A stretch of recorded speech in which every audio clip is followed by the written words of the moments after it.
Inner cap আর মাস্কের সাথে এত সুন্দর করে কিভাবে হিজাব বাঁধলাম সেটাই আজকে তোমাদেরকে টিউটোরিয়াল করে শেয়ার করব। হিজাবের সাথে কমফোর্টেবল ইনার ক্যাপ কোথায় পাবা সেটাও তোমাদেরকে দেখাবো আজকে।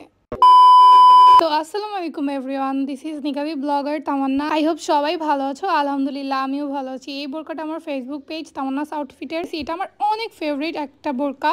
তো প্রথমে আমি ইনার ক্যাপ পরে নিছি অ্যান্ড সবাই যেভাবে হিজাবটা এক সাইডে ফল্ড করে নাও ওইভাবে এনে এক সাইডে পিন মেরে দিবা। এই সুন্দরভাবে হিজাব পরার জাস্ট একটাই স্পেশালিটি, সেটা হচ্ছে পিছনের সাইডটা থেকে সামনে আরেক পাশ আনবা। জাস্ট যেভাবে আমরা ঘোমটা দেই বা ওড়না পরি মাথায়, পিছন থেকে আরেকটা সাইড উপরে এনে এই দুই সাইডে দুই পাশে দুইটা পিন মেরে দিবা।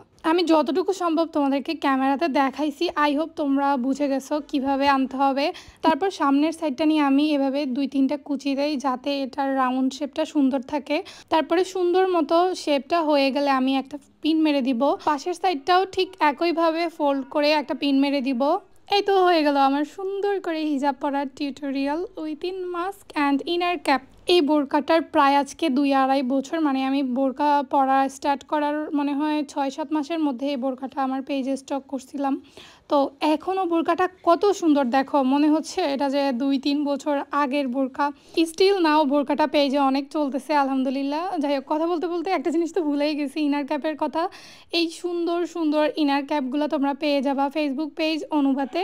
এখানে অনেকগুলো কালার আছে। আই হোপ ওদের পেজে আরও ভ্যারাইটিস কালার আছে, তোমরা চাইলে যে কোনো হিজাবের সাথেই ম্যাচিং করে পড়তে পারবা। আর তোমাদের সুবিধার্থে আমি পেজের নামটা স্ক্রিনে শেয়ার করে দিচ্ছি, এটা হচ্ছে ওদের পেজ। সো এই তো, সবাই ভালো থাকবা, টাটা, আল্লাহ হাফেজ।